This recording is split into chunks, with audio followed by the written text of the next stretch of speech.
right. Hello, everybody. Welcome back. 100 Proof Whitetails. Happy 2025. Happy New Year. Episode number 54. And we got 54. 54 of the 100 Proof. We had a few before that. The 100 and the contraband. Yeah, the contraband numbers don't count. That's a lot of people. They said they couldn't do anything. Probably not. Whatever. Whatever. 100 Proof is what we are now. So that's what we're rolling with. Obviously into our, how many years have we been doing this? Three? Four? Four? I think it's four. With the contraband years included. We've been doing this for 4 years. I think we've been doing it 4 years. I think we're rolling into our third. Okay. Yep. So, let me check our audio. Check, check. Doesn't sound very good. No, it doesn't. Don't sound good at all. Damn it, Rebecca. What do we do? Alright,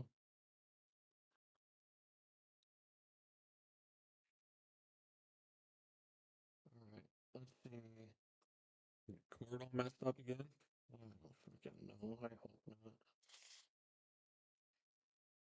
hope not.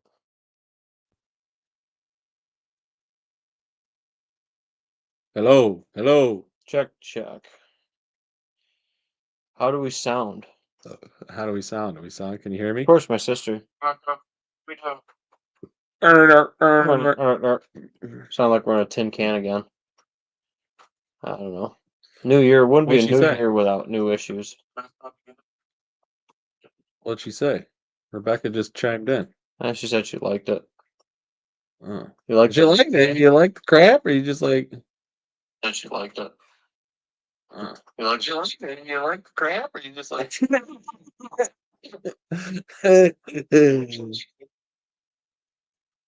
like the crap? Alright, I think we gotta figure it out. I just gotta take the noise cancellation off or whatever the hell it was. So let us know in the comments how the audio's sounding now. Sorry guys for that little bit of confusion with it, but it's 2025. It's the end of deer season officially. About what, 2 hours ago, Yeah, give or so, take. So time of it. Bo Hunt says Happy New Year sounds good. All right, Bo Harris. Happy New Year, Bo. Bo, Happy Glad New to Year. see you survived. Yeah. I wonder if he was out holiday hunting it tonight. Maybe. I thought about it. Yeah, I did too. I was about set though for deer we had in the freezer. We cut up that doe that I shot last week, and a whole bunch of stuff. So was able to knock out my Grand Slam this year with weapons: Mm-hmm. bow, rifle, pistol, muzzle loader. So Got one with hit one for the cycle. all four. Yep. I'm going on probably 3 years of killing one with a bow, killing one with a rifle, and killing one with the muzzle loader. Mm-hmm. I don't pistol hunt. Bo says. And bow, he did get one with a crossbow. Yeah, that's right. I forgot he knocked one down first week in November, second week in November with the crossbow. Yeah. That's right. That's right. Andy Hall. Happy New Year, Andy. Happy New Year. Oh, speaking of that, we have. When's that runnings thing? I was gonna say the date got announced for the runnings thing. I got it on my phone right here. March 15th. Put a little banner up at the bottom of the screen. Actually, When's the Syracuse thing? You guys doing that again, Andy? I don't know about that. Andy would have to answer that one. So he said they did more runnings than they did at the Syracuse thing. Yeah. And runnings is way easier. Oh, 100%. He says it was the Syracuse outdoor show was dead. Yeah, that's a dying show. It has been for years. Runnings. Big buck.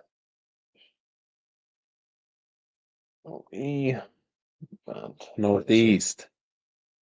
Come on, Ben. There we go. We'll put it up on there for the banner. Keep it Damn rolling. you. Andy says not doing Syracuse show. I don't blame you. Kill it. I debated. I was talking to Mike the other day, and I think next year we're gonna do a scoring day up at Mike's too. At least me, anyway. Anybody that's coming in to drop heads off or whatever. Yeah, see So if yeah. Andy want to tag along or find somebody. Yeah, to kind of split the scoring up. But also on the topic of scoring deer, if you shot one opening weekend after Christmas, you were good. You were gonna be past your 60-day night drying, the 60-day drying period here in another week or so. So feel free to reach out to your local scorer. Andy, you got to score my deer. Yep, I'm not allowed to. I'm biased. No, Andy always scores it better than you. He's been doing it longer. Um, but yeah, so we got He always asks me before he goes, "What's Ben scored at?" you know, I think he just gives me a call. yeah, I think so. Um, so yeah, March 15th, we'll be doing the show at Runnings. Oh, I spelled that wrong. Runnings. Run-ongs. Run-ongs? Like Runnings. nunchucks? Runnings. Uh, Whatever, they got the idea. yeah. We'll just keep that. We're And now we're frozen now. froze. I Why see we that. froze? I don't know. Ben? My wife's probably playing around on the TV upstairs, screwing everything up. I was gonna be like, "You froze." Oh my god. That's it. New year, everything just 2025 is not starting out very good. yep. Uh, There we go. Hey, I think it was when you were commenting. that could have been. I think we're good now. All right. Hope we didn't glitch too bad for everybody. Yeah, So I'm back. shut that Soon down. enough. Make it so we're just on this. Keep it simple. Bo says you guys need to do the show in Harrisburg, Pennsylvania. You talking to us, Northeast Big Buck Club, or both of us? I don't know. I was gonna ask Andy if we could probably tag along for the runnings event again. Yeah. Yeah, I think we'll be trying to do a live show there and actually do it this time. Actually, do a live show instead of just set up. Yeah, like go there the night before. I mean, Nora was just born last year, so that's what put a little. Wow, and I had a 1-year-old. And you had a 1-year-old, so um, yeah. But that's we'll probably be at the runnings in some capacity, whether we'll do a live show or not. We'll probably set up the night before. That way we know where we're at with stuff. Andy says Harrisburg's too long and too expensive. It's fair. A Totally lot of fair. these guys do it on charity. Oh, it's all volunteer, It's dude. all It's volunteer. volunteer scoring. All So, volunteer scoring, volunteering their time. So if they went to the Harrisburg, they would probably have to use vacation yep. from their jobs that actually matter. Yep. The ones that pay the bills with it. Ones that pay the bills. You They'd got probably rather save them for hunting. yeah. So, but yeah, But so Bo, bring all your deer down, and so we can get them entered into the Northeast Big Buck Club. yep. Yeah, I don't think So how many deer did Andy and what was the other guy that was here? um Dennis. Dennis. Yep. What they did? What they scored mine? I think here they scored how many years? A 6, handful, 6, 8, 7. whatever. Yeah. I forget what it Yeah. was. But yeah, I don't think Donald's gonna make it. Kind of rough scored him. He's not gonna make it. With that gnarly side, and then Six Pack will make it with the ball, no problem. But yep. Bo says largest outdoor show in the Northeast. You guys both should go. They have a ton of booths. Just go down and visit for a day and a half. It's worth it. Yeah, I've been down to Harrisburg before for a couple times. I've never been. I'd be It's a trip. I mean, from interested us, in it's going. probably 3.5 hours. I would think 4, maybe 4. Um, maybe if Huntworth wants you to come work the booth. They should. They should reach out to me. think that would be a fair trade. I'll wear my whole get up. Unfortunately, we know that Exodus won't be there anymore. We announced that, what, 2 shows ago? Mhm. And said that Exodus was shutting doors, so they'll be gone. You know, obviously not doing it down there, whether Jake or Chad or any of them guys will be down there. Well, they've announced that that's at the end of the month. Oh, the Harrisburg. Mm-hmm. So, Bo, Well, Andy, end of the month. It's February 1st through the 9th. how'd your guys' seasons end? So, and anybody else tuning in? And anybody else? Yeah. You guys have a good end to it, or slow? Yeah, I mean it was decent at the end. I saw a decent buck the night I shot my doe. Um over on that property. So I'm hoping we had a few that obviously made it through the rifle season, which if you make it through the rifle season, you got a pretty good shot at making it to the I next saw it would have been the Saturday after Christmas. I saw $8 on my lease and Solid. two doe. Solid. Solid. Andy says just the one for him. Yeah, all good, man. It was a nice one. Yeah. Yeah, that was a solid buck. We played that last show, right? Yeah, Yep. yeah. We Put that one up last go round we padded Andy up with in the last the one contraband with his contraband hoodie and his underneath. You can see and his 200 the white his strings. 200 incher. White strings. We put on it. Mo said if you know anybody that has Exodus cell cams, I just traded 3 of mine in to Tacticam. Tacticam is doing a buyback. It's a pretty sweet deal. Yeah, I know that they've been doing camera buybacks and stuff like that through some of these other companies to get you into their products. Basically, they're giving you a credit voucher for, one of the other for these cameras, like a coupon, basically, so that you can put it toward your camera to come on board with them. So that's kind of cool. Yeah. I never ran any of their cell cameras. I know we talked about this a little bit last episode when we said that they were going out of business, but I never ran the cell cams. I just got regular standard ones, and I've always liked them. They've always performed really well and lasted for me. So, but yeah. Right. We're finally gonna dive into it. Is this the episode? We're finally gonna get to it after teasing it for 3 weeks. Well, holidays and everything. Holidays screw everything up, man. Yep. I didn't even know it was Wednesday. I was working on my barn, and my parents. I asked them if they could watch Owen because Liza had work this morning, and so I drop Owen off, and my parents message us around like I don't know, 1:30. Said he fell asleep. I'm like, oh okay. And so Liza said, well, if he wakes up, I said we might as well just go over and have dinner with my parents. I'll message them. She goes, well, it's Wednesday. Aren't you doing the podcast? I'm like, oh yeah, it's Wednesday. It's like my days are all messed up. Forget what day it is. But anyways, the holidays messed everything up, and I know Bo wanted to continue this conversation. Was the buck betting? Mm-hmm. How to set up for it? What are our thoughts on it? What are your guys' thoughts on it? Sure. And I've been really wanting to do this one. I've been yeah. It just seems like every time we get back on afterwards, a whole nother topic comes up and it rolls in. All of a sudden, we're an hour into it. Yep. Exactly.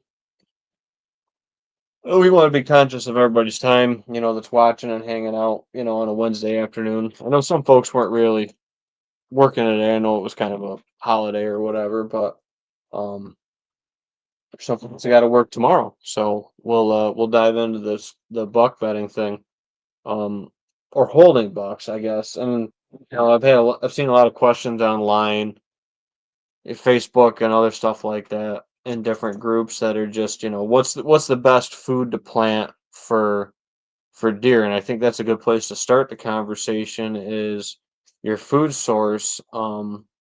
Is if you could pick, if somebody says, what do I plant? What's the best thing to plant for deer? What do you think, Nate? We'll start the conversation there and we'll roll that into like buck betting and buck cover. I mean, for year-round attraction, Mm-hmm. like from the start to the end, I gotta say beans. Beans. There goes beans. Beans, if you wanna, after they brown out, if you wanna mix in some of those, like some of the 100 proof in Mhm. there to give it a little green to get you from that transition period in between that transition period. I like that. Um, Honestly, I see deer and beans all year, all season, whether they're standing Yep. or not. Yeah.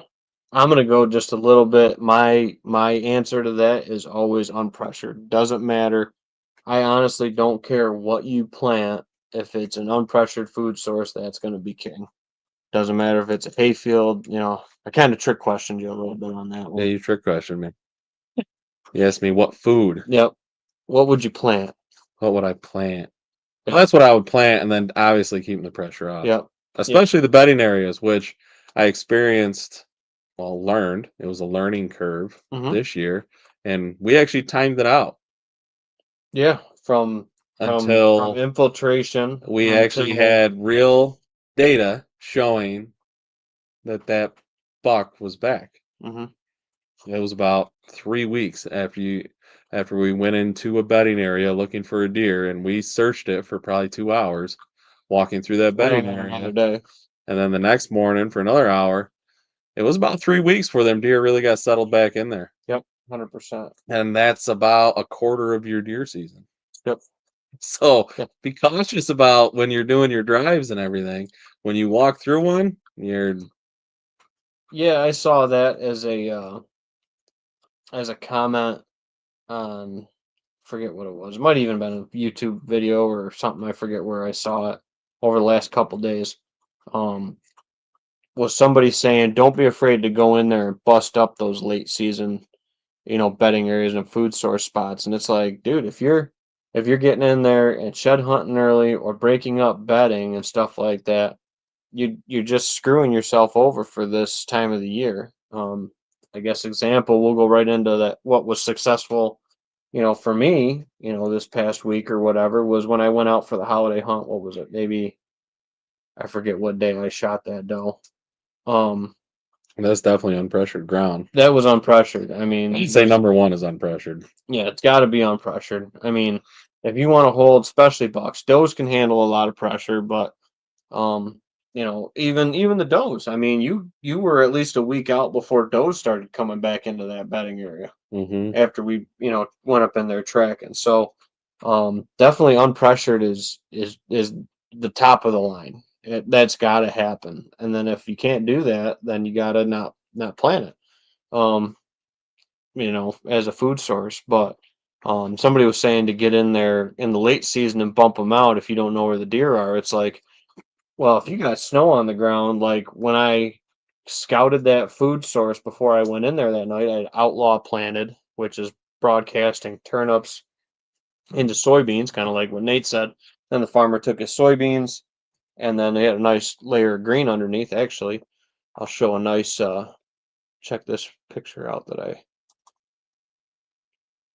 No, not that one. I'll find the right picture. There, look at that. That's the outlaw. That's the outlaw plot. I shot that doe out of that stand right there. So I'm gonna put let me get a share screen going. Working on it, guys. Window, boom. Share it. All right, and the mic's over on that one, so we That should was be good. beans. That was an Is that agriculture. bottom field to the west that we walked across? The really long one. We were following. Yeah, when we were following that buck I shot 2 years ago. Yeah. We're following D. Yeah, we went in right about there Hmm. to go into. Oh, sorry. Right about in here. Sorry for everybody watching on the screen. Right about in here to go track D. I was actually set up in this maple tree right here. When I shot a doe about right there the other night. But this is broadcasted. There we go. Zoom it right in. 100 proof, broadcast into soybeans. Farmer took it off, and then boom, you got a nice green lush carpet underneath. Again, checking with your farmer and stuff like that. Make sure he's not going Which to I disc it up or something. which I definitely had success with that outlaw plot I think these outlaw plots are killer. and those and keep something there, I Yeah. guess, year round. And the really cool thing that you can't really see from where this camera was, um, the deer actually didn't trigger the camera because they were out feeding in the middle of it. So I think I wasn't even getting a total good inventory. Like this was more along the edge. There used to be a scrape branch hanging down here that's now on the ground behind this deer, snapped off. That's why that camera was there. But with this plot, when you make it narrow and long like that, the benefit to that is they'll feed down. These deer fed down this turnip line in a single file line. So especially with like a long field or a big wide open field, once you get them out into it, and if you can get them feeding down it, I think that's absolutely dynamite and killer for um, any time of the year, but And mostly mid season, late it was season. definitely set up for late season. Yeah, and you can see I did plant a little bit down here along the base of the hill. This doesn't get as much sun. Too. This was all planted at the same time. Middle of the field obviously does the best sunlight for this long narrow one. But you see, I got a little bit of a haze right here around the stand. You probably can see the ladder stand. There it is, ladder stand right there. Um, yeah, because then the trail goes on right here behind you. So, and again, going back to strategy and late season, like I said, that guy on that YouTube video was saying go in and, don't be afraid to bump these bedding area out. The deer will be back in there. That might be the case, but when you're working on like a 1 to 2 week turnaround, similar to like you were saying, if you're getting down toward the end of season or right in the middle of season, pushing them out to neighbors, you can't afford to do that. So instead of coming in from the west, what I usually do with this stand, which comes in and then comes in across the creek, I came from the east and I came down this big hill and I came across this field. Actually came out probably right about here. And so they couldn't see me in this southern bedding area. I looped to the north in the field to be able to block my view, or the deer view of me until I could get down along this edge, slipped in the edge of the brush about where that trail was, and then climbed up in the stand from behind the brush and shit.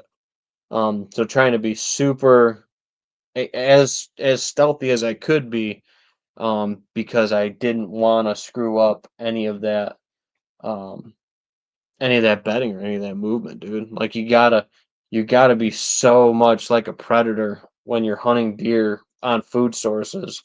Because when you screw it up, dude, like you said, 3 weeks, Yeah. 2 to 3 weeks before you're putting deer back in that spot. Especially if you're going through like the main bedding, you know that goes without saying. So we talked about food. Mm-hmm. Food's number one when leading into the buck bedding conversation. Yep. Food's number one. You got to have a food source of some sort, something to attract just deer. Yep. And And that, for that, food value, and that doesn't have to be an ag field. That could be a clear cut. That could be a timbered area if you're in bigger woods, property. It could be an area where you had a microburst come through and dropped a bunch of trees and you got a lot of sunlight hitting the ground. Um, could be just a hayfield or like a alfalfa clover field or something like that that the farmer cuts. We see a lot of that in the southern tier. That's your evening food source, coming out of the bedding. Mhm. So, but keeping that food source unpressured and keeping that bedding unpressured, it all comes back to, like we say, access and woodsmanship, dude. Whether it is, you know, if you throw that out the window, like you're just setting yourself up for failure or limited success. Shouldn't say failure. I mean, because anybody can get lucky, it could happen. But if you want to be consistent, dude, you gotta have that access bulletproof. and keep that pressure to a minimum and just, have that good woodsmanship with it. And a lot of that starts, right now, getting out there and Yeah, season's over. Time to start yeah. So, not off-season saying work. not saying you need to just go into your best bedding areas and stuff like that. I mean, if you know that they're bedding in there, there's no reason to jump in there, you know, and just dive into it right off, unless you're, shed hunting later in the fall, or sorry, later in the winter going into spring. There's no reason to dive in those bedding areas. That's the only time I really go into my bedding areas is like early spring, maybe summer if I'm still doing cutting in there or something like that. Um, but other than that, dude, I try to stay out of it. And that, Yeah, now through March be the time to cut. if you're cutting, 100%. I want to get some stiff ground so I can get out there and start cutting and stuff. Andy says, well, Bo says, Bo said, "Get me a cappuccino." I know I've What's- yawned 2 or what's- 3 times already. yeah, It's I have a 10-month-old that just is cutting teeth, so hasn't been the best sleep the last few nights. So so Andy wants to know about smoking clothes. smoking clothes, I've heard different takes on that. I've never really smoked them. You know, I've always washed them and then uh, ozone crushed them, I guess. But before that, it was just spray down with whatever cover scent you were using, whether it was Hunter Specialties or what was it, the Acorn scent and the Fresh Earth scent. I'm Mhm. trying to think. Those sprays, that was before the days of the scent killer. That was the UV killer. Was the original like laundry detergent for your clothes back then.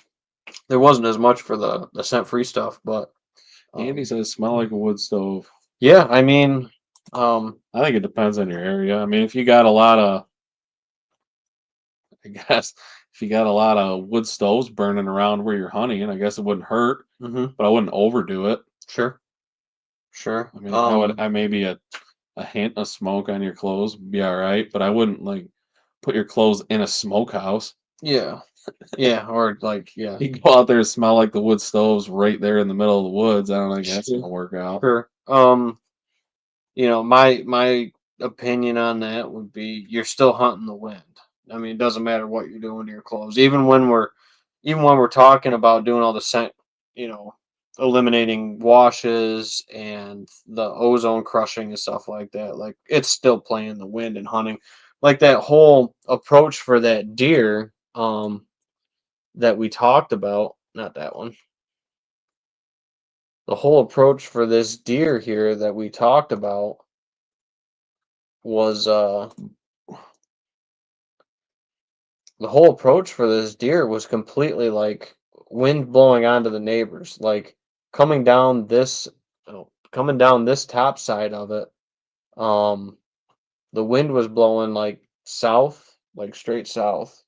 So I was basically abandoning this bedding area that I was going to be kind of blowing it into because I kind of hedged my bet that they would be in the southern bedding area, with it being, a little cooler, time of the year and stuff like that. They're not really in this heavy cover one.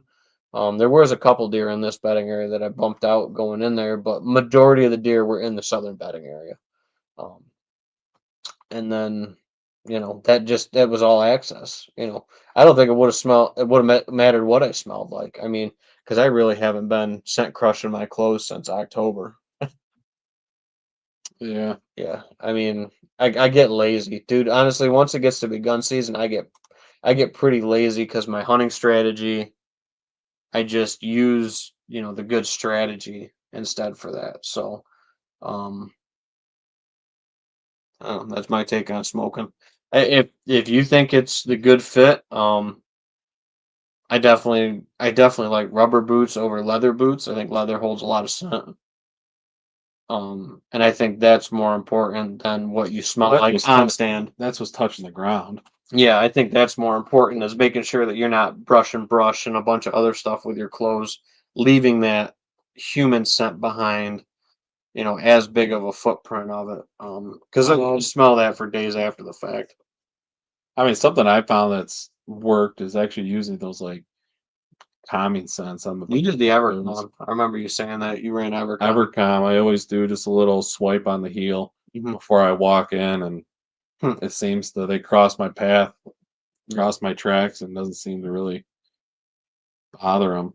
James tuning in says Essence of Fall was good years ago. I think that used to smell similar to the Hunter's Specialties acorn and stuff like that. It had like kind of a leafy, dry Mhm. kind of smell. Yeah. I think cover scents are, they're nice, especially if, and we say that too, is whatever you think is going to be successful for you, having that mentality of it. I think that's a huge part of it. We talk about it with your arrow setup and your broadhead, but if that's your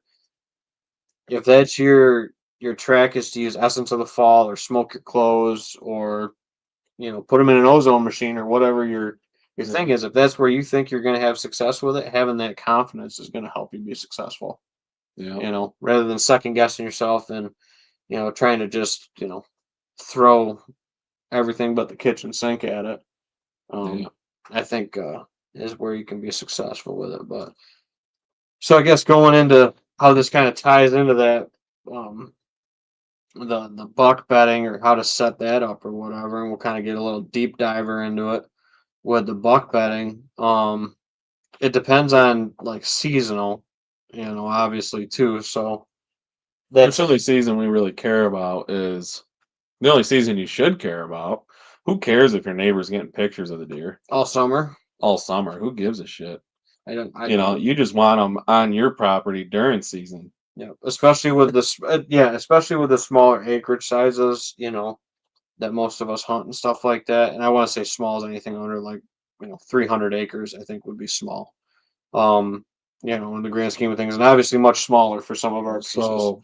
So thinking about the time of year you want him there, Yep, I mean, yeah, is fall, so he's gonna want deer all over the place. he's gonna want safety and security is number one.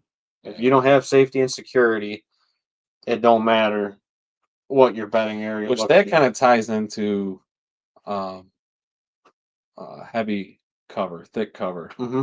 You want to talk about briars or those buckthorn patches? You can get away with more sin being a thicker patch, absolutely. Or I mean, even what the hell you call them with the red? Dogwood, No, sumac.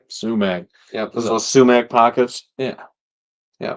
And honestly, I think throwing a sumac pocket out in middle of a field or whatever, they grow fast. You'd have a bedding area built in a couple of years. Oh yeah, 100%. If you were looking at converting old field and stuff like that, Yeah. absolutely.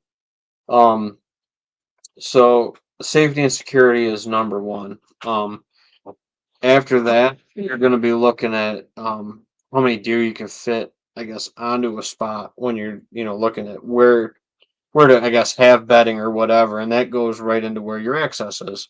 So if your access um, has to be from a certain side of the property because that's where the road is, you got to approach from the east side of the property. Let's say Mm-hmm. you don't want to put your bedding on the east side of your property where you're going to have to access through all of it. No. So having that cover and where that cover is, um, you just have to relate that like I say, you find your stand locations and your access, and then you build your stand location and your improvements around those stand locations. Um, it's no different than public land is you find the features, it's just a little bit reverted, but you find the features and then you figure out how to access into that to hunt it. And sometimes, like we say, backtracking the deer back into the bedding or backtracking them back toward food and figuring out where you can intercept them, where you can get in and out without screwing it up. That's the biggest thing. And then I guess for layout and design, um, you don't want the bedding right on top of food. Bucks typically aren't going to bed right on top of whatever that afternoon food source is. No, the does will. Yeah, the does are going to stack up on that. And mostly the only time that buck is going to be with them is rut or postseason or very early season summer. I would say that too. And the winter and the summer reasoning is because it's conservation of energy. is the only reason that they're using that. And there's no pressure on it. If pressure was on that for hunting season, it would be different as well. But for the winter and the summer bedding, being stacked in closer to does and closer to food, that's just a conservation energy. Takes more energy to stay cool, takes more energy to stay warm in the winter. So therefore, they stack in tighter to food. Whereas, you know, that's where they're going to be is as tight to food probably as possible. Whereas during season, which is a majority of our hunting season in that October, November, most of December time frame, at least the first half, you're going to be looking at being that those bucks are going to be back in the first good non-pressured cover behind the does that are bedded stacked up to food. And those does are going to be typically within a couple hundred yards of food, and then the bucks past that. Um, unless you get into heavy ag, and then that just shrinks those numbers down just because the cover's not there for it. You could get, like I had a 13 deer jammed in together. But I think twofold with that. One, it was conservation of energy for the bucks, and two, he was pushing around with another buck. He was pushing around doe fawns. I think that those doe fawns were coming into season pretty soon, so I think that's also why they were hanging so tight with that doe group too. Was I think there was a possible opportunity to breed a doe fawn. Um, got some good comments come in. Bo said, years ago, I used to be a total scent control freak, but I moved away from that mindset. Now I focus on making sure my setup allows me to move in and out as undetected as possible. One thing I never skip, though, is dropping milkweed to constantly check the wind. It's been a game changer for staying on top of conditions. Yeah, we say that all the time is milkweed or, whatever you're using as a wind indicator, powders or whatever. Um, you can really learn a lot from a stand where you think that it's going to be good with, let's just say, a west wind, and you get into it, and then you realize that actually the way the wind channels or circles down through there, even when it's west, it's blowing southeast or whatever. Sometimes you got to actually almost have it blowing the wrong way for a thermal to pick it up and pull it out during a different time of the year. So learning your spots is huge, and that milkweed is a great piece for that. And knowing what conditions the weather is, when making those decisions to go into those spots. So definitely, I think the scent control is huge for keeping it off your clothes and off the brush when you're going in and out. But um, I think the scent control while you're on stand doesn't really matter so much as long as it's the right spot and with the good access. Brad Sisson commenting in says late season and bed based hunting is pretty much the same as early season mindset. A lot of scouting and glassing with sits based on intel. For muzzleloader / holiday season for me, my hunting partner each fill their remaining buck tags, one each with 4 hunts. 2 hunts each for a specific buck. It's calculated aggressive moves. Yeah, I 100% agree that if you still got survivors out there, when I shot that doe the other night, there was a solid buck, was hanging around with him. He's maybe 115, 120 inches. That was hanging with that doe group with another small buck. So if you got a buck that's alive and if it's an unpressured food source, absolutely, it can be undeniably deadly, in the late season. Especially if we get some weather mixed in with it. Um,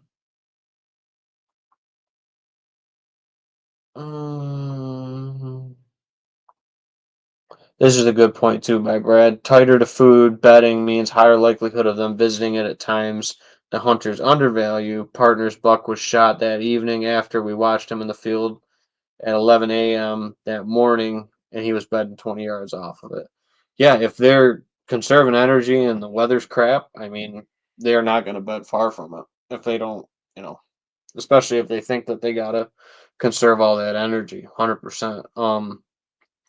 And I've noticed that too in the really really cold snap when we got 0 and stuff like that. I was looking at cameras. We had a lot of midday feeding because that was the warmest part of the day. And then they would go back and lay on their bellies, get up like right after dark, but then some overnight, and then but that early morning, like last feed before bed, I think they were doing that more back in the bedding with the browse and staying on their belly, staying warm, trying to conserve energy.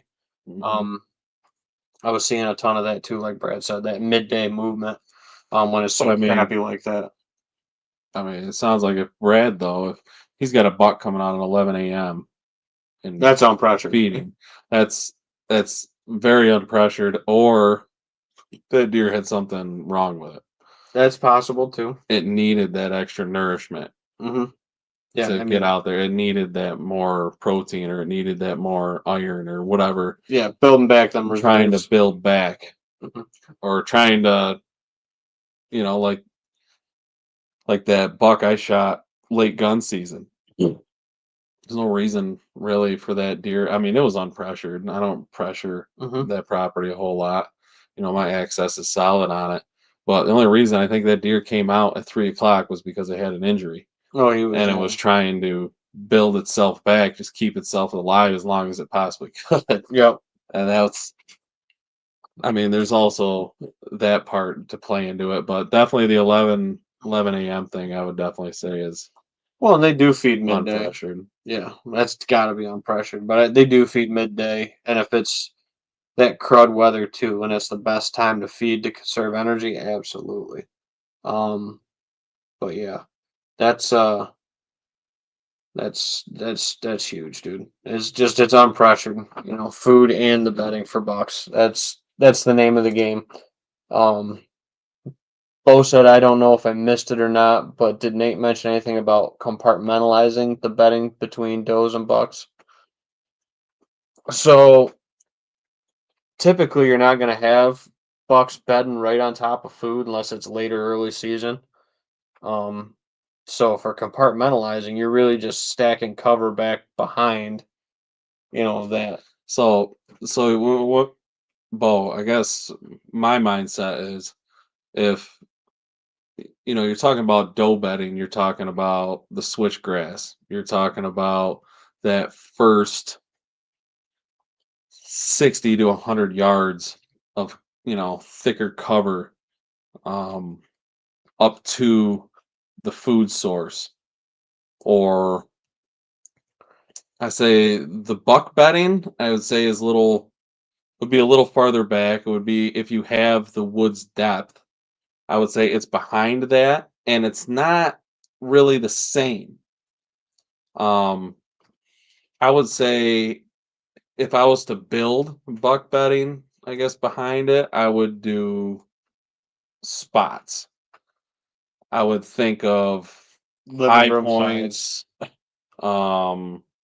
different, just so he could like be alone, maybe with another buck, and just like cut these little pockets, I guess you want to say, where doe bedding is like just a blanket of bedding. I feel like a blanket band. And I'm not saying bucks won't bed in there with them, because I guess they will from time to time.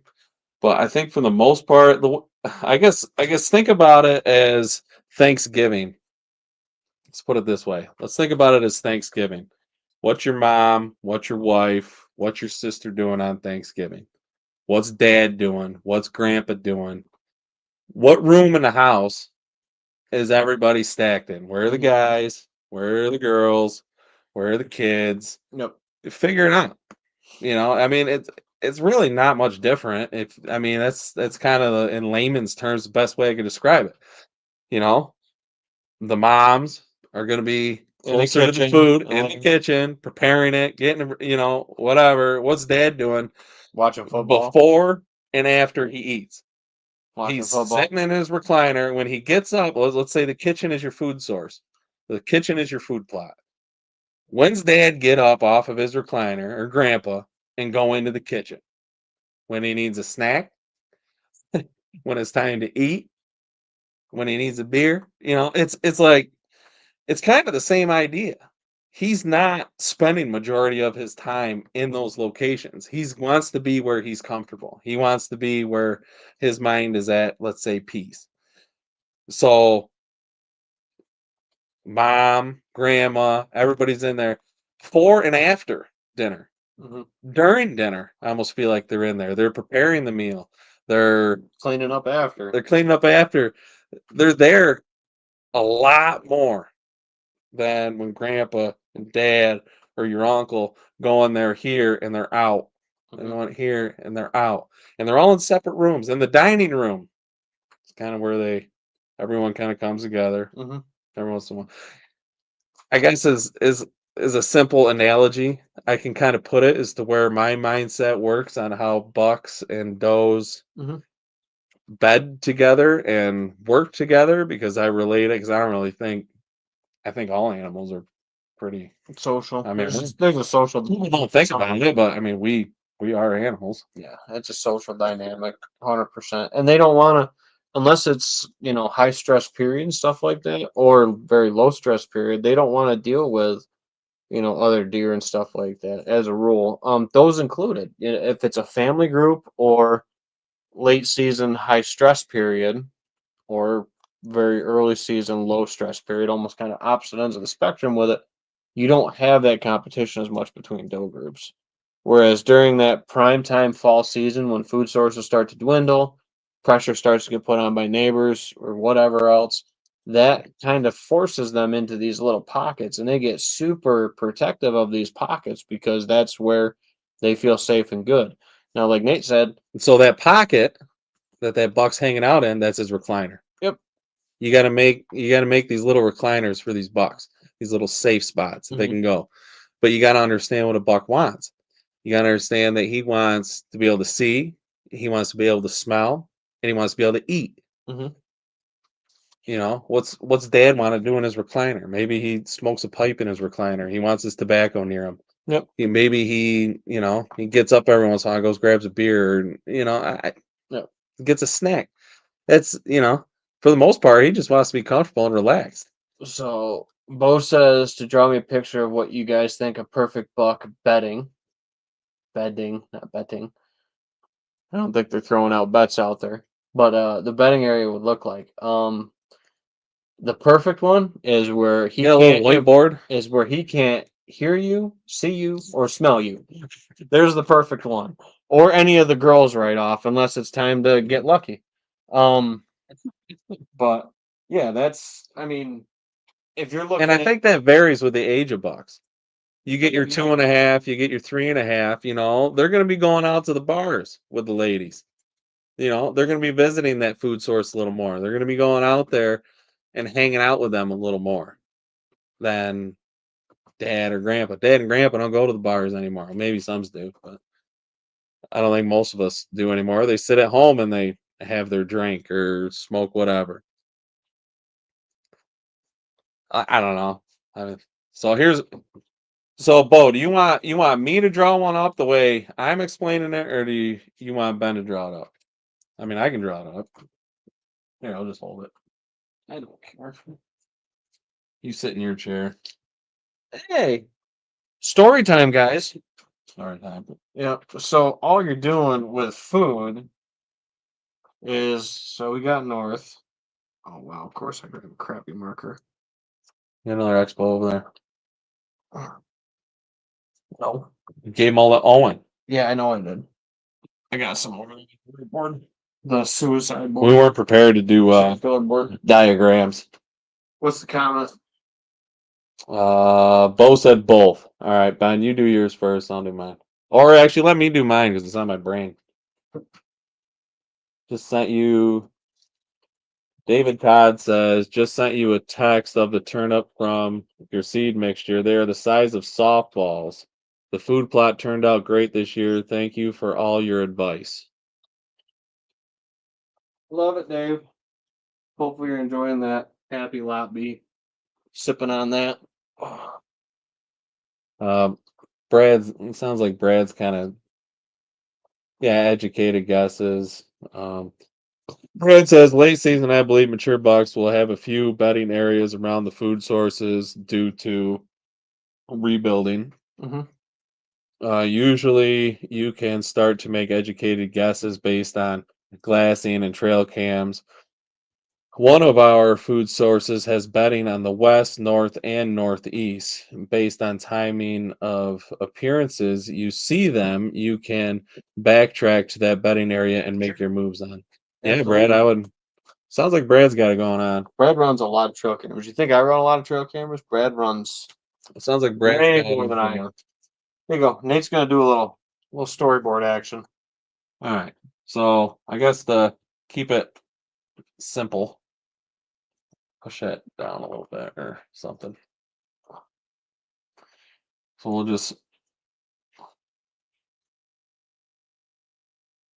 make a rectangle. Mm-hmm. Okay. Let's say third of it is food. And I'm not left-handed, so bear with me. He went to mid legs too, so Yeah. Food. Okay.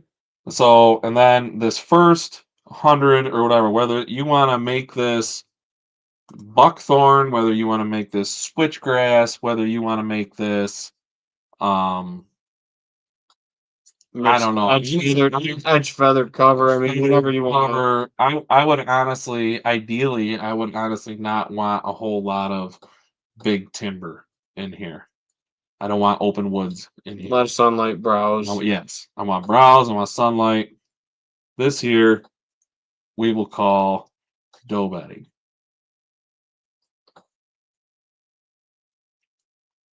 Doe bedding. Okay. Now we get back in here. Let's say the thick stuff's kind of wearing off, and you're getting into little more open timber. little more open timber. Now this is where you create, in my mind, I could be wrong, but in my mind and what I've seen through hunting, you get behind here, and this is where you can create that buck bedding. Mm-hmm. Sure. Okay. So you're gonna have you're gonna put grandpa's recliner here. Okay. Let's say this is all going uphill or whatever. However, it doesn't matter whether it's going uphill to the food source, down the hill to the food source, to the left to the food source, to the right to the food source. It doesn't matter. You have to figure out your access. Food source is number one. You got your doe bedding, your switchgrass, your goldenrod, your briars, your buckthorn, honeysuckle, whatever you got. Okay, we're putting grandpa's recliner here. So if this is north, south, no, that would be west, and east. All right. So here, we'll say we'll put another one here. We'll go on. We'll cut some trees down. We'll do some hinge cutting. Drop one or two big trees. Drop one or two big trees. Open up that canopy of that big hardwood so some sunlight can get on there and just make a little pocket. Make some side cover and some security. And it doesn't really have to be far off the doe bedding. You know, let's I don't know. Let's put another one right here. And again, looking at what you got for trees and not cutting your good value timber trees, and making that strategic based on your stand locations, which is where someone of Ben's experience would benefit you. So if we're on, like, let's say a hillside, let's say the food's at the bottom, goes uphill, mid-range, we're going uphill. All right. So if we're on a hill, I'm sure there's probably a bench shelf or two in here. I would honestly try and put that bedding on a bench shelf if we're on a hill, because that's where he's going to want to lay. He's not going to want to lay on a slope. He's going to want to lay somewhere where he's comfortable. Mm-hmm. Sure. So put that little pocket on a bench shelf. Mm-hmm. And you can almost, by doing this, you can almost kind of figure out where he's going to bed, or where, depending on the wind. Mm-hmm. If you're getting a west wind, he's probably going to want to bed here because he can smell everything behind him. If he can look downhill. And he can look down the hill, and he can look to the east. If he's bedding over here, you probably got an east wind or a southeast or a northeast. If he's bedding here, it could be, he's got a north wind. He can still see down the hill, but he can smell anything coming behind him. Mm-hmm. So by creating these little pockets and these little, I don't know, it's hard to explain, but you got to get up on your property, whether it's downhill, uphill, however it goes. And that's kind of what I'm getting at. Yeah. And definitely unpressured food. Yep. But I would definitely keep your thick stuff, in my opinion. If it was ideal, let's say your buckthorn and all your little trees are here. Mm-hmm. Okay, we'll do the little buckthorn bush here, honeysuckle here, all that thick stuff, briars. And this, what I would like, if I could build the perfect one, in my opinion, is this is all switchgrass. This is all goldenrod, Screening, whatever. screening, blah blah blah, which they'll bed in it. Mm-hmm. And then you got whatever in here. Yeah. So that is, I guess, how I'm explaining. You got your living room, Yeah. you got your dining room, and you got your kitchen. I like it. I like it. Of course, I did grab one that's like, I draw too much on that serial killer board, lose too much crap. So I love like the illustration with that. That shows the depth kind of side of it, where your does are going to take this, your does and young bucks too. I mean, you're going to have your year and a half olds bedding in And then this too. if this is a valley, put the food at the bottom. Yep. And then do the same exact thing mirrored over here. Yep. Or inverted, where the deer bed down low and the food's up high. Which you could also do that. You could look at it flip flop too. Depending on access. Yep. So the only thing that I would do differently, and it depends, like this is very stereotypical agriculture. You got food, it's a big square, that's what it is. When you start getting into designing in your food plots, I want that food plot, of course it's going to die on me. I want that food plot to be, let's just I say, think they can see it. yeah, it can. Sure. Look at that. Look at Nate's food, does, bucks. You have to screenshot it and Yeah, we can always play with it. zoom in. So, whereas if you were designing that food bedding area, mine's right on the glare though. So if you have like a long, here, I'll turn it like There you go. that, ish. So if this is all your food here, is this little snake looking thing.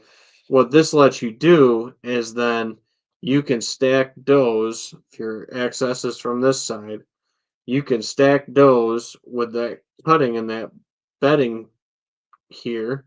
You can stack them down here, and you could cut those pockets in this way and let them feed linearly through that plot. And then you just take Nate's thing, like you said, simple, put those buck beddings back off, satelliting those, and that's the illustration of it too. If you're designing that spot from scratch, Which I hunt. I don't own my own. I own 1 acre. Yep. So Nate's is So very, I hunt or leased property. It's very much the same as that. ag. Yep. I hunt ag. Ben, We can design and his plan family owns almost 300 acres. between the couple properties. Yeah. So he's able to go in and design it. Yep. So, and the same thing, only different. If this is your, and we'll just use Nate's good square example here. If this is your big goldenrod field that you want to put a food plot in, everybody wants to plant more. I would rather plant less, leave some of that goldenrod so you could almost set those does in that food, meaning your open field. You could have some of them in that goldenrod and then have your trail or irregular shaped food plot going past your stand locations to make that, if you were able to manipulate that field for an example. What you would do, what I guess the way I understand what Ben's saying is, so you take his food plot and you put little feeders.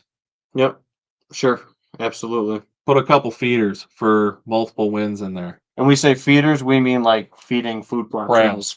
Feeding food plot trails. Not like a spinner feeder. 10, 15 feet wide. Yep. Long, you let them feed down it. Then let's say in the center, you just cut out this. Yep. Potato, whatever. Potato shape. Wagon wheel shape. Hell, fucking only do 2 of them. Put a feeder in the middle. Yep. However you want to do it. Then you can have your stands, and all of this around it. Just let it grow up. Just let it grow into that switchgrass and all of that, and you're just creating. You're creating. You're expanding that cover to the food. Yep, you're bringing that cover right down up against the food. Same thing when you're able to build these plots, you can stack that first dough bedding right up against that food with your cuttings. So west wind, I'm accessing here to that stand. East wind, I'm accessing here. Really, a south wind really busts this spot pretty bad. I don't know if I would really in this straight up and down rectangle. But if you got a south wind over here, you could get in where the dough bedding's here. You could almost get in and still hunt right in here on the tip of that edge of that food area where So you could blow it off into. So if you have that option, you can set your food up for multiple. Absolutely. But you also have to keep in mind where you think them deer will be bedding. Absolutely. But also keep in mind where your little satellite. Yep. Buck bedding. And sometimes, like Nate said, if you're looking at getting in there, I might be coming up around the food and then back in here somewhere between where I think that satellite buck bedding is going to be going. And if you into that dough bedding, because there's going to be browsing food there, and he might not even hit that plot until after dark. So that might be the spot where you catch him, is going between his satellite spot and then where you put your dough bedding. Basically, it could be a logging road that you got cut in between there. It could be a little bench on a hillside that he takes down into that dough bedding area that you set up on the edge of. Yeah. I mean, that's our second grade math skills. It's not bad. Or math and art skills rather. And our markers that don't work. Yeah. You guys probably can't even see any of that. That's even worse now. Look at that. That's even better. We just need a second camera angle. Oh my god. Yeah. Don't mind our horrible art skills. Sorry, guys. So, Bo, I hope that kind of illustrated it. There we go. It focused. Yeah, if we were going to do, I guess we could have done it with more in depth with a second camera angle and played it out that way. But, like we were saying, the biggest thing is being able to set it up. And if you're doing your stand locations on an ag field, or if you're doing them on a spot that you're building, you got to have your access and your stand first, and then you can build everything back out and around from that. It's like the foundation of the whole house is your stand location first. So, and then if, like we were saying with this spot in particular, so this spot works extremely well for east winds, and that's what we had that night I shot that doe. We had a southeast wind, and typically, we would not be coming in the way that I came down across the top of this hill and stuff like that and went around. Now, the neighbors have been pressuring it really, really hard up here to the north. So I figured that they wouldn't be using this medium value or low value bedding, on that piece of the side. Too close to the pressure. Too close to pressure.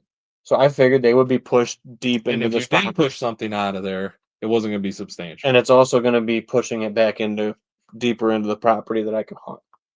I'm using basically the edge of the property to push the deer back into it if I push any of them. Whereas different application of the season, this is a ditch bed that goes up in here. If it's early season and not leaf drop and everything's flat, I walk up the ditch bed to get into this spot. I walk kind of wind to my back, but blowing out over another big ag field for this spot. Just for an example, not saying, and again, you can't hunt this side of the hill on the property. You also have to understand that there's just spots that you can't hunt with certain winds. And honestly, you learn that through experience of actually hunting the property. Absolutely. I mean, you can make an educated guess, stealing Syson's words there. Yep, absolutely. But you can make an educated guess, but sometimes you get into a spot and you're like, my wind should be mint, and it's not. Yep. Like as you were walking into the stand, it's supposed to be a south wind. Mhm. You're walking into the stand, you get there, And it it's was west. south the whole way to that stand. You climb up in that stand, it's freaking west. Dead You're west. like, well, what? And then you got to start thinking about the topography and everything, and what's making that wind do what it's doing. Why is it swirling right here? Or sometimes you just got spots where there's the wind is just never right. Sure. The other thing with this spot is when it's earlier season, there's a stand up in this top corner here, really close to the property line, that I hunt, where they cut across the ag field and stuff like that. Typically, when it's corn, is when that stand is really good on that inside corner, because they hug that because they can scent check all this bedding here, and they can scent check all that moderate to medium bedding here. And they have all this security cover of corn basically in the middle of it. That's when that stand shines, or a late season with the rifle and not the muzzleloader, when I can reach out there 300 yards if I feel like it. That's when that spot's really good. For north wind, you hunt the opposite end of the field, and west wind, nothing works for this field. You got to hunt the other side of the hill. So you're going to have that with certain spots too. Is it's Due to property lines and bedding. Due to property lines, bedding, and the way it lays out.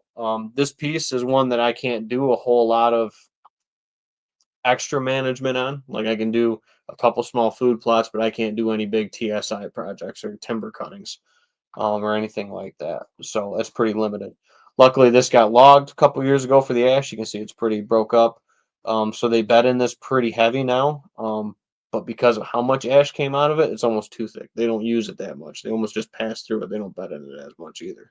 So you have that too, where if it's too thick or too cut over or too much of a big blank, thick cover, they're going to get pressured into that. But when the pressure is right here, they're just going to go to a more open, more favorable bedding source further away from pressure down here, south of this photo, instead of being right here, right stacked next to pressure.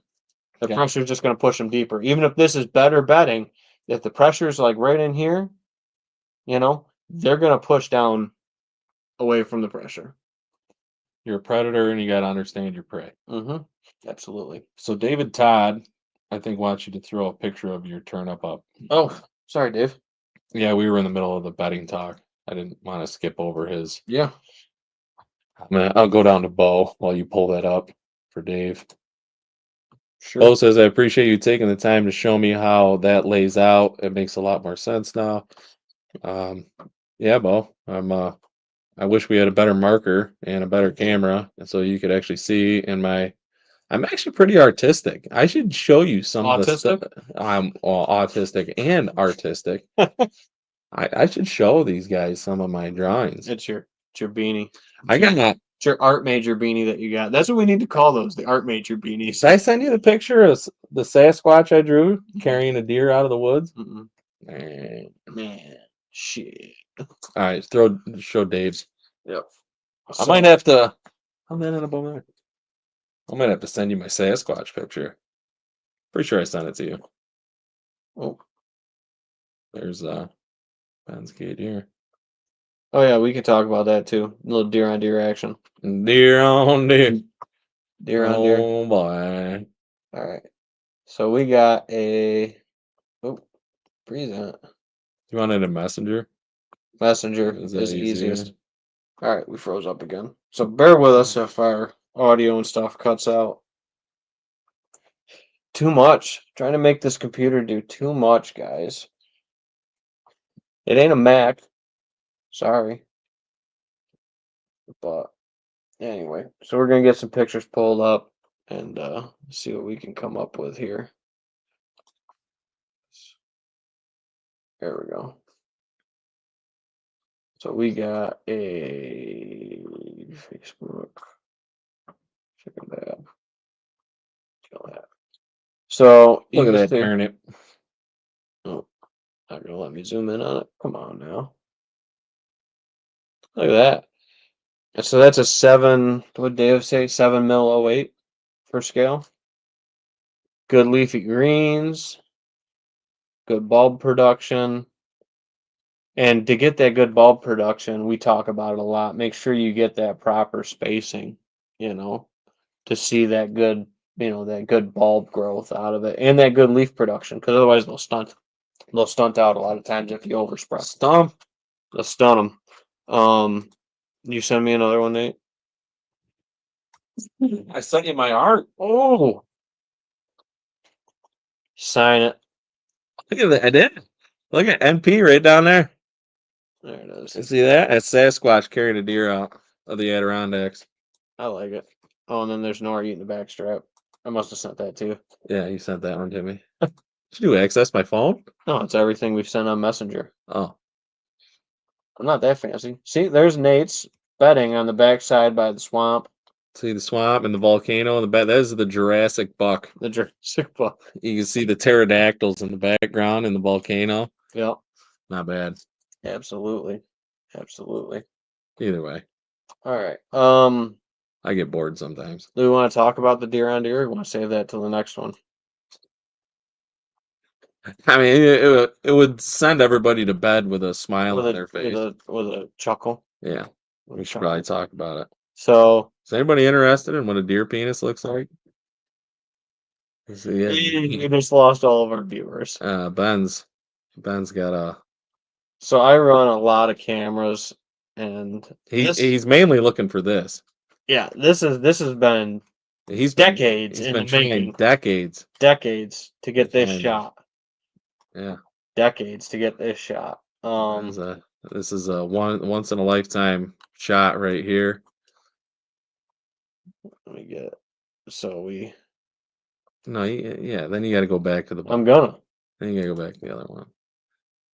All right, this is our once in a lifetime shot that we got right here.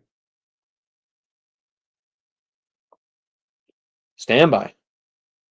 What are you doing? This thing's it's been freaking super slow tonight, dude. I don't know what it is about it. There it is. Holy God! Look at that thing. Wow. It's like a baby's arm holding an apple. I hope none of your wives are watching. Yeah. Anyway, so the funny part about this whole predicament is there's the guy. I know we hit his face, but now we're just gonna show his face for everybody. This is our guy.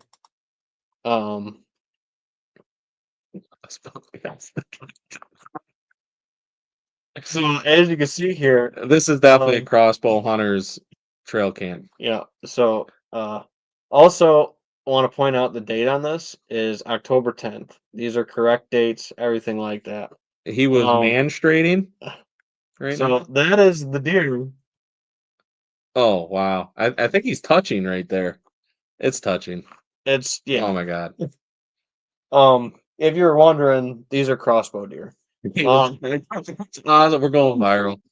We're going viral. So the gay deer. Yep. So this deer is actually dead. Neighbor killed him. Neighbor killed that deer. Opening day of rifle season. This deer, sorry. We are taking names for the buck mounting. Yeah. We need names. Yeah. So my best one was Pecker. I was gonna call him Pecker. So I mean, obviously, teenage boy can't control himself even around another buck. So yeah, we got little buck on buck action there. Interesting. Yep. And again, it hasn't been. The thing is like a pencil. That thing is sharp. Yeah. He just ran that thing through the 3rd grade pencil sharpener. Yep. Those as crossbow guys would like to know. So yeah, if you just got this picture on your camera, you'd be like, "Oh, look at that little buck that's sniffing a doe's ass there." Not the case. Dave says that's awesome. Caitlyn Jenner. Yes. Bo says name that buck Caitlyn Jenner.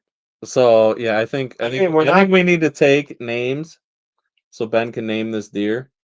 Yep. So we're gonna pick the best one. Caitlyn Jenner. You better write it down. So I'm looking for grease on him.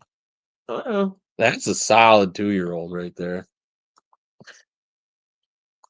Yeah, that's a hell of a 2-year-old. Well, I mean, he's a year and a half old. I shoot him next year as a 2-year-old. Yeah. Yeah, Yeah. right. Yeah. Yeah, but look at that. He might be 6. Yeah, he's going downhill. Yeah, he's on the downside. I guess. I can't help it. So I'm anyway, such a child. so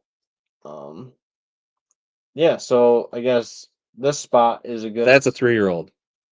Yeah, 3-year-old. That Either one is your definition of a 3-year-old. Rectangle body, no sway in the back, neck comes Well, down. there's a sway there, but yeah, He's got a hump there. yeah. Got growth. Actually, I don't know if I got. Grew a second tail. Yep, you got it. So this spot is a good example for buck bedding, doe bedding, etc. What the bucks do These bucks bedding together, bro. in the buck bedding?